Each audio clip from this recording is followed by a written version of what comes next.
आप सभी का स्वागत है हमारे YouTube चैनल द स्टडी गोल में। और आज हम सीटेट में इंग्लिश के अंतर्गत इंग्लिश पेडागोजी को कवर करेंगे, क्योंकि आपसे 30 में से 15 क्वेश्चन इंग्लिश पेडागोजी से बनेंगे। तो इसलिए इस वीडियो को आप ध्यान से देखेंगे और जानेंगे कि आप कैसे पेडागोजी क्वेश्चन को सॉल्व करेंगे, यानी कि क्या क्या निगेटिव वर्ड होते हैं, क्या पॉजिटिव वर्ड होते हैं, और सभी क्वेश्चनों की हम विस्तृत व्याख्या करेंगे। आपको हिंदी में उसका मतलब बताएंगे और उसके बाद आपको आंसर बताएंगे। अगर आपको हमारा वीडियो अच्छा लगे, लाइक करें, सब्सक्राइब करें, शेयर करें और हमसे जुड़ें। तो पहला क्वेश्चन है कि English language has consonant sounds, यानी कि आपको बताना है कि अंग्रेजी भाषा में व्यंजन ध्वनियाँ कितनी होती हैं। कॉन्सोनेंट साउंड का तात्पर्य होता है व्यंजन ध्वनियाँ। तो इसमें पहला ऑप्शन है 22, यानी कि 22। तो 22 आपकी कॉन्सोनेंट साउंड नहीं होती हैं। दूसरा ऑप्शन आपका है 23 भी आपकी कॉन्सोनेंट साउंड नहीं होती हैं। अगला ऑप्शन है 21, और ज़्यादातर बच्चे जैसे ही कॉन्सोनेंट साउंड देखते हैं वो 21 पर टिक कर देते हैं, और यहीं पर आप गलती कर देते हैं, क्योंकि आपको 21 नहीं टिक करना है। वो क्यों नहीं टिक करना है? क्योंकि आपसे जब सिर्फ कॉन्सोनेंट पूछा जाए तब तो आप 21 टिक कर देंगे, क्योंकि अल्फ़ाबेट में 21 कॉन्सोनेंट होते हैं और 5 वॉवेल होते हैं। लेकिन जब आपसे कॉन्सोनेंट साउंड पूछा जाए तब आप 24 को टिक करेंगे, तब 21 को टिक नहीं करेंगे, क्योंकि वर्णमाला में यानी कि अल्फ़ाबेट में 24 कॉन्सोनेंट साउंड होते हैं और 20 यानी कि 20 आपकी वावेल साउंड होती हैं। तो यहीं पर आप कंफ्यूज हो जाते हैं। जैसे ही आपको कॉन्सोनेंट साउंड दिखता है आप 21 पे टिक कर देते हैं। लेकिन आप इस बात को याद रखेंगे कि सिर्फ कॉन्सोनेंट हो तो 21, और कॉन्सोनेंट साउंड हो तो 24, सिर्फ वावेल हो तो 5, और वावेल साउंड हो तो 20 पे टिक करना है। तो इसका जो राइट आंसर होगा वो 24 होगा। अगला क्वेश्चन देखेंगे हम। ए teacher of class 4th brought some interesting books and distributed them among the students. Then she said, "Today let's have fun and read these books for our pleasure. This reading is called." कक्षा 4 के एक शिक्षक ने कुछ रोचक किताबें खरीदी और उन्हें छात्रों के बीच वितरित किया। डिस्ट्रीब्यूट का तात्पर्य है वितरित किया। फिर उसने कहा, आज चलो एंजॉय करें और हमारी खुशी के लिए इन पुस्तकों को पढ़ो। इस पढ़ने को क्या कहा जाएगा? क्योंकि यहाँ पे दिया गया है टुडे लेट्स हैव फन, चलो आज एंजॉय करें यानी कि मज़े करें, और these books for our pleasure, यानी कि हमारी खुशी के लिए इन पुस्तकों को पढ़ो। तो इस पढ़ने को क्या कहा जाएगा? तो पहला है प्री रीडिंग, यानी कि पूर्व पठन, पढ़ने से पहले ही इसको कहा जाएगा, तो ये भी आपका ऑप्शन नहीं होगा। अगला है पोस्ट रीडिंग, पढ़ने के बाद, ये भी आपका आंसर नहीं होगा, क्योंकि यहाँ पे पहले ही दे दिया गया है टुडे लेट्स हैव फन, यानी कि एंजॉय के लिए पढ़ना है। अगला ऑप्शन है इंटेंसिव रीडिंग। इंटेंसिव रीडिंग का तात्पर्य होता है गहरी पढ़ाई, यानी कि डीपली लर्निंग। तो यहाँ पे आपको डीपली लर्निंग भी नहीं करनी है, क्योंकि आपको ये बात पहले ही बता दी गई है कि टुडे लेट्स हैव फन, तो इसलिए ये आपका ऑप्शन नहीं होगा। अगला है इंटेंसिव रीडिंग। तो आपका जो एक्सटेंसिव रीडिंग है, वो एक्सटेंसिव रीडिंग का तात्पर्य होता है अतिशय अभ्यास, यानी कि रीडिंग फॉर प्लीजर या रीडिंग फॉर फन। तो यही आपका आंसर राइट हो जाएगा, क्योंकि यहाँ पर दिया भी गया है टुडे लेट्स हैव फन। तो आपका राइट आंसर जो हो गया वो एक्सटेंसिव रीडिंग हो गया। एक्सटेंसिव रीडिंग का तात्पर्य है कि रीडिंग फॉर फन। अगला क्वेश्चन देखेंगे। A 3-year-old child picks up his sibling books and looking at the pictures tells a story. The child is. तो ये साइबलिंग्स का पहले आप तात्पर्य समझेंगे। साइबलिंग का मतलब होता है कि एक ही माँ की संतान, यानी कि आप उसको अपना भाई भी कह सकते हैं और बड़ा भाई भी इसको मानेंगे, क्योंकि साइबलिंग का तात्पर्य बड़े भाई से ही होता है, यानी कि एक ही माँ की संतान। तो इसका तात्पर्य ये हुआ कि एक 3 साल का बच्चा अपने बड़े भाई की पुस्तक उठाता है और तस्वीरों को देखकर एक कहानी बताता है। तो आप उस बच्चे को क्या कहेंगे? तो पहला ऑप्शन है इसमें इमर्जेंट स्टोरी राइटर, यानी कि उभरता हुआ कहानीकार। तो आप उभरता हुआ कहानीकार कैसे कह सकते हैं? क्योंकि 3 साल का बच्चा है, अभी आप उसे ना ही स्टोरी राइटर कह सकते हैं, ना ही उसको इंजीनियर कह सकते हैं, ना ही डॉक्टर कह सकते हैं, क्योंकि अभी कुछ पता ही नहीं है कि वो क्या है, क्योंकि अभी तो वो 3 साल का है सिर्फ। अगला है इसमें ऑप्शन इमरजेंट राइटर, यानी कि उभरता हुआ लेखक। तो अभी वो उभरता हुआ लेखक भी नहीं है, क्योंकि अभी कुछ भी ज्ञात नहीं है कि वो लेखक बनेगा, कि कहानीकार बनेगा, कि डॉक्टर बनेगा, कि इंजीनियर बनेगा। अगला है इमरजेंट स्टूडेंट, उभरता हुआ छात्र। अभी पता ही नहीं है कि वो विद्यालय जाएगा भी कि नहीं जाएगा, क्योंकि उभरता हुआ छात्र तो उसे कहेंगे जब कोई बालक विद्यालय जाने लगे, उसका एडमिशन हो जाए और वहाँ पर वो लर्निंग अच्छी तरीके से करे, तब उसको हम इमरजेंट स्टूडेंट यानी कि उभरता हुआ छात्र कहेंगे। अगला ऑप्शन है इमरजेंट रीडर। इमरजेंट रीडर का तात्पर्य है उभरता हुआ पाठक, यानी कि पढ़ने के लिए तत्पर। तो यही आपका राइट आंसर होगा, क्योंकि 3 साल का बच्चा जब अपने बड़े भाई की पुस्तक उठाकर चित्रों को देखकर एक कहानी आपको बताता है, तो आप उसको उभरता हुआ पाठक कहेंगे, क्योंकि वो पढ़ने के लिए तत्पर है, तभी तो उसने चित्रों को देखकर कहानी बना ली है। अभी उसको आप स्टूडेंट नहीं कहेंगे, ना ही लेखक कहेंगे, ना ही आपको स्टोरी राइटर उसे कहना है, क्योंकि अभी वो सिर्फ उभरता हुआ पाठक है। अभी कुछ भी ज्ञात नहीं है कि वो आगे क्या करेगा। तो इसके लिए इसका जो राइट आंसर होगा वो आपका डी ऑप्शन होगा। अगला क्वेश्चन देखेंगे, according to national curriculum framework 2005 English in India in a multilingual country, यानी कि आपको बताना है कि राष्ट्रीय पाठ्यचर्या की रूपरेखा 2005 एनसीएफ 2005 के अनुसार भारत में अंग्रेजी कैसी है, क्योंकि भारत एक बहुभाषी देश है। मल्टीलिंगुअल कंट्री का तात्पर्य है कि बहुभाषी देश, यहाँ पे बहुत सी भाषाएं बोली जाती हैं। तो एनसीएफ 2005 के अनुसार भारत में अंग्रेजी का क्या रोल है या अंग्रेजी किस रूप में है। तो इसमें जो पहला ऑप्शन दिया गया है एन एसोसिएट लैंग्वेज, तो एसोसिएट लैंग्वेज का तात्पर्य होता है एक सहयोगी भाषा। तो क्या अंग्रेजी को सहयोगी भाषा के रूप में एनसीएफ ने स्वीकार किया है? तो इसको एसोसिएट लैंग्वेज के रूप में एनसीएफ ने नहीं स्वीकार किया है। अगला है ए फर्स्ट लैंग्वेज। फर्स्ट लैंग्वेज का तात्पर्य है कि एनसीएफ ने इसको प्रथम भाषा के रूप में स्वीकार किया है, तो एनसीएफ 2005 ने इसको प्रथम भाषा के रूप में नहीं स्वीकार किया है। अगला है एक ग्लोबल लैंग्वेज। ग्लोबल लैंग्वेज का तात्पर्य होता है एक वैश्विक भाषा के रूप में, और वैश्विक भाषा का मतलब होता है जो पूरे विश्व में बोली जाती है।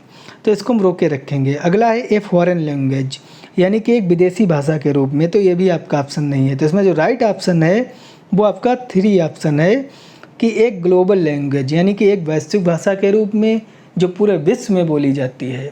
और भारत एक बहुभाषी देश है, इसलिए एनसीएफ 2005 ने इंग्लिश को एक वैश्विक भाषा के रूप में स्वीकार किया, इसलिए इसका सी ऑप्शन सही है।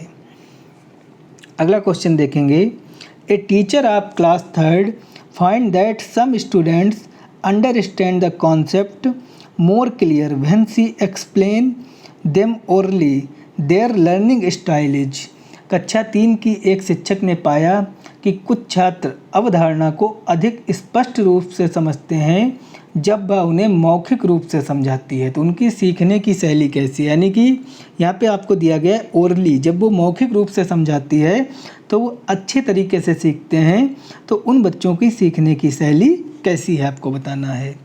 तो पहला इसमें ऑप्शन दिया गया है विजुअल, यानी कि दृश्य। विजुअल का तात्पर्य होता है दृश्य से, तो इसको हम रोक के रखेंगे, क्योंकि अगर दृश्य होता तो वो ब्लैक बोर्ड पर देख के सीखते हैं, यानी कि वो सुन के सीख रहे हैं, ओरली सीख रहे हैं, तो 10 आपका ऑप्शन नहीं होगा, तो इसलिए इसको हम नहीं रोकेंगे।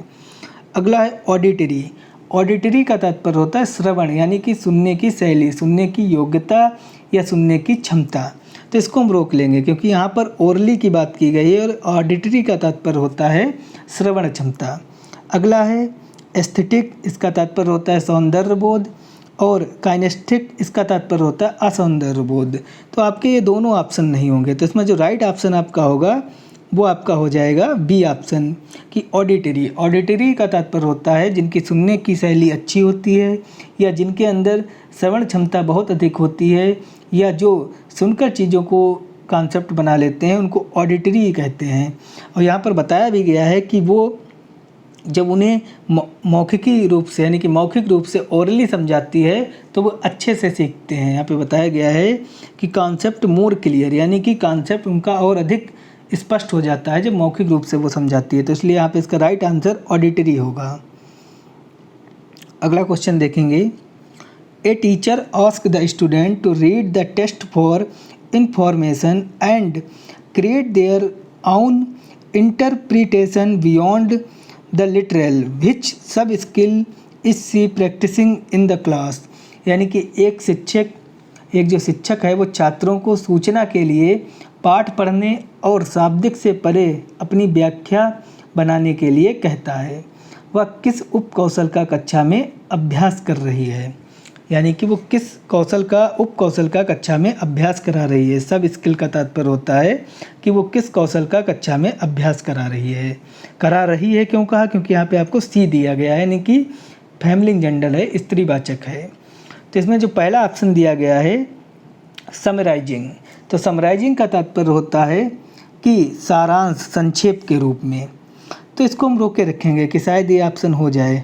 अगला है परहैप्सिंग, तो परहैप्सिंग का तात्पर्य होता है सांकेतिक या शब्दों में बदलना, संक्षेप में सांकेतिक रूप में शब्दों में बदलना। तो इसको भी अभी हम रोक के रखेंगे कि शायद ये हमारा ऑप्शन हो जाए।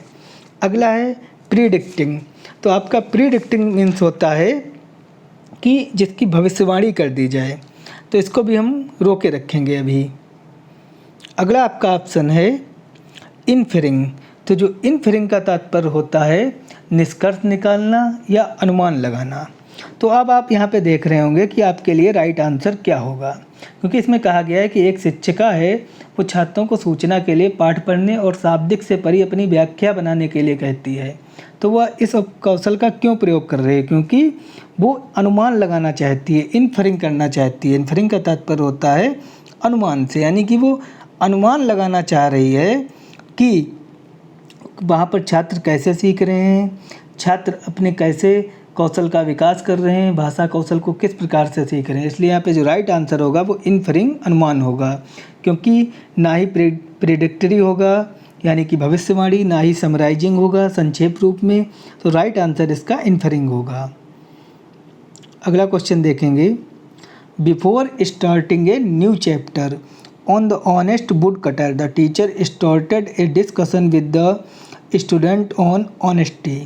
What is the teacher trying to achieve with this activity? यानी कि ईमानदार लकड़हारा नामक एक नया अध्याय शुरू करने से पहले शिक्षक ने ईमानदारी पर छात्रों के साथ चर्चा शुरू की। शिक्षक इस गतिविधि से क्या प्राप्त करने की कोशिश कर रहा है, क्योंकि उसने द ऑनेस्ट वुडकटर को पढ़ाने से पहले ऑनेस्टी के बारे में क्लास में डिस्कशन किया। तो आपको बताना है कि शिक्षक क्या करना चाह रहा है, क्या करने की उसकी कोशिश है। तो पहला इसमें ऑप्शन दिया गया है assesses students level of language and its usage, यानी कि छात्रों के भाषा के स्तर और उपयोग का आकलन कर रहा है। अगला ऑप्शन देख लेंगे एक्टिवेट स्टूडेंट्स अटेंशन, यानी कि वो छात्रों का ध्यान सक्रिय कर रहा है, यानी कि वो छात्रों को केंद्रित कर रहा है। तो ये आपका ऑप्शन बिल्कुल भी नहीं होगा, क्योंकि इससे वो छात्रों का ध्यान केंद्रित नहीं कर रहा है।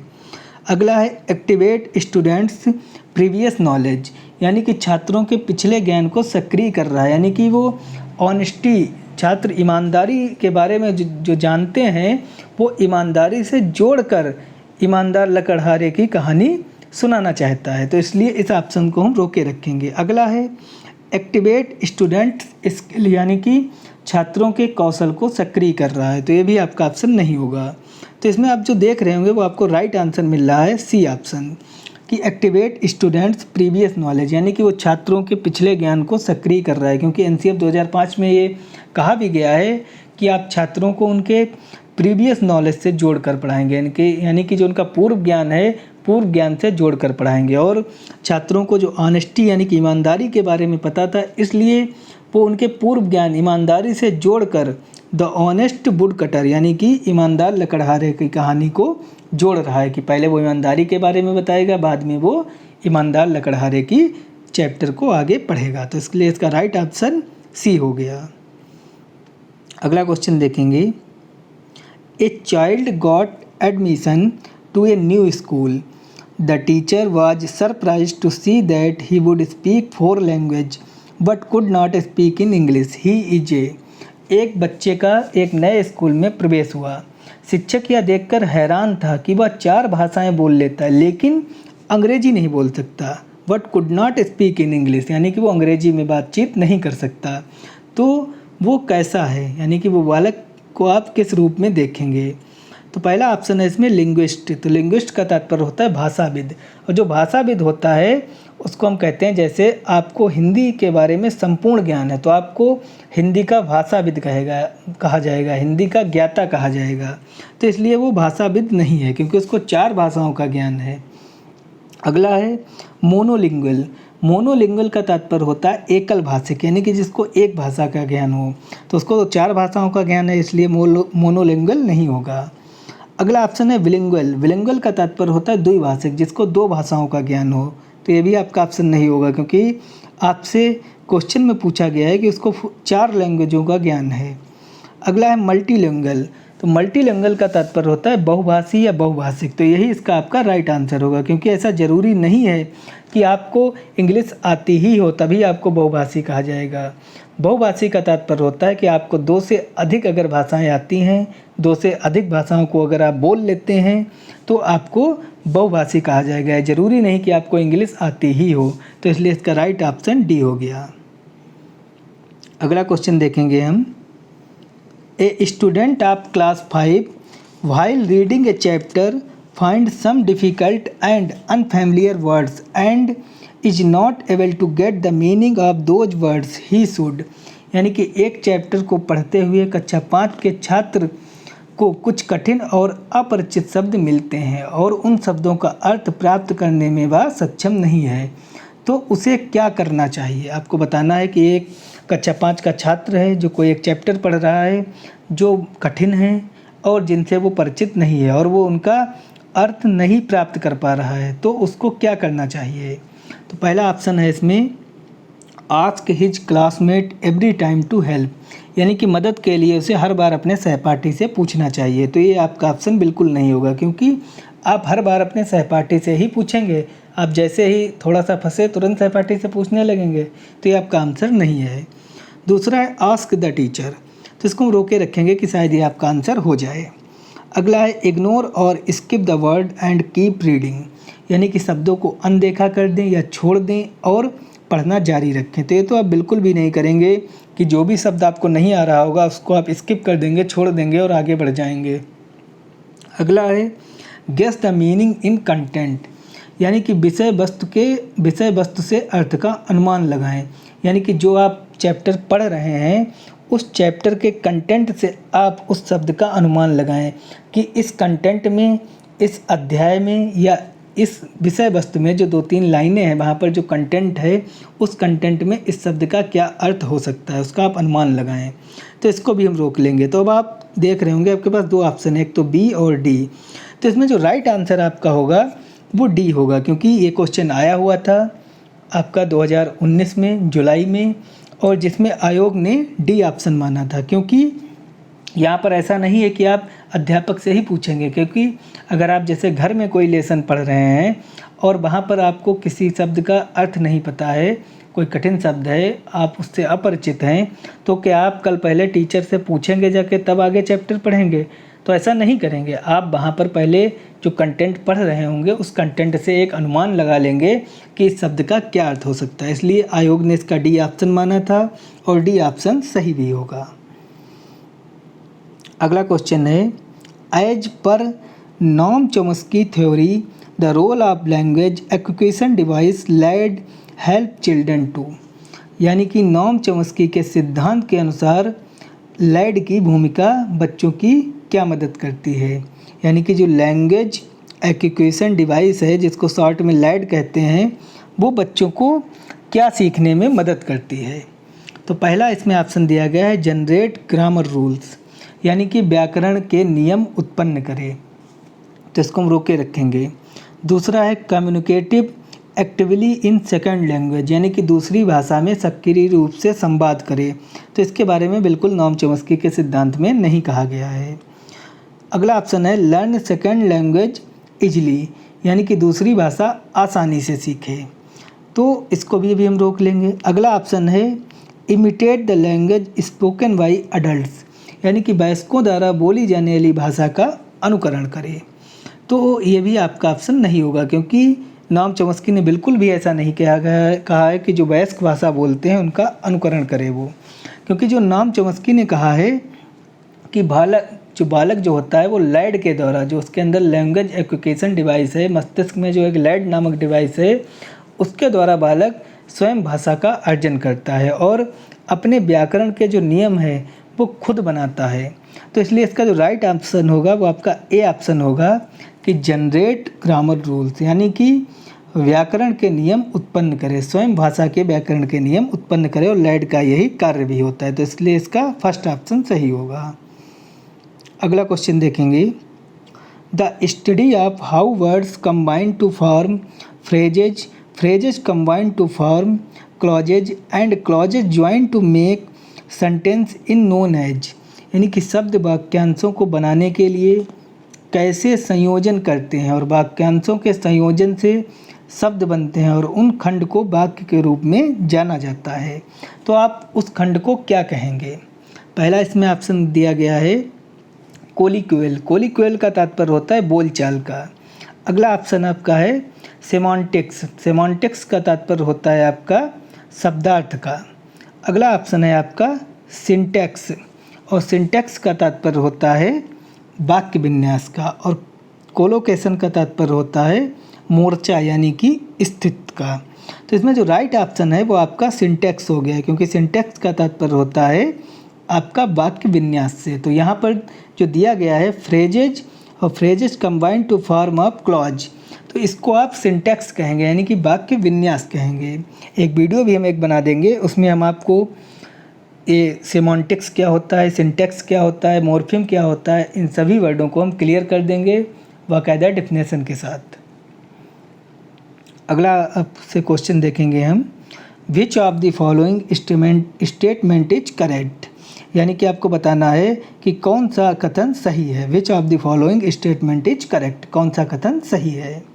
पहला ऑप्शन है as a teacher you would like to give a list of English words on the very first day, यानी कि एक शिक्षक के रूप में आप पहले दिन अंग्रेजी शब्दों की एक सूची दे देंगे, यानी कि पहले दिन ही आप बच्चों को अंग्रेजी की सूची थमा देंगे कि ये लो अंग्रेजी की सूची, इन शब्दों को याद कर लो। क्या आप ऐसा करेंगे? क्योंकि जब आप पहले दिन ही उस पर इतना बोझ लाद देंगे वो तो स्कूल ही नहीं आएगा। तो ये आपका ऑप्शन बिल्कुल भी सही नहीं होगा।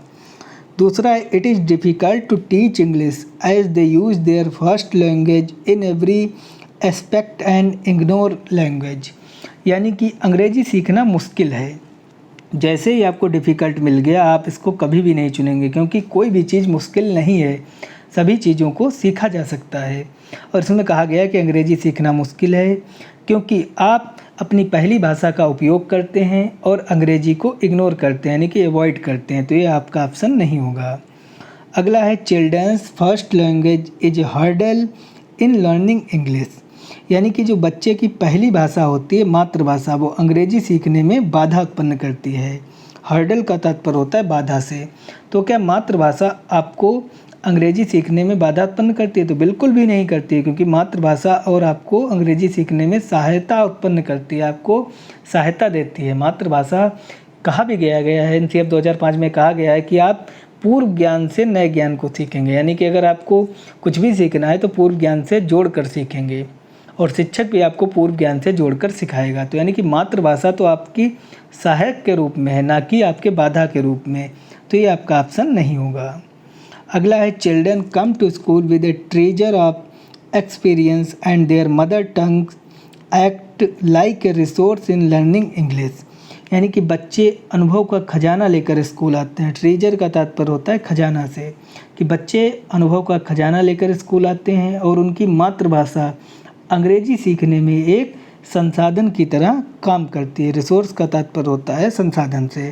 तो ये बिल्कुल सही बात है, क्योंकि बच्चे जो स्कूल आते हैं वो अपने साथ जो है वो अनुभव का खजाना लेकर आते हैं, और जो उनको मातृभाषा का ज्ञान होता है उसके द्वारा वो अंग्रेजी सीखते हैं, और मातृभाषा एक संसाधन के रूप में कार्य करती है। तो राइट ऑप्शन इसका डी हो गया। तो इसका डी ऑप्शन सही है। तो आपने देखा होगा इन 12 क्वेश्चनों को हमने बाकायदा व्याख्या के सहित आपको सॉल्व कराए। अगर आपको हमारा वीडियो अच्छा लगे सब्सक्राइब करें, लाइक करें, शेयर करें और हमसे जुड़ें। धन्यवाद।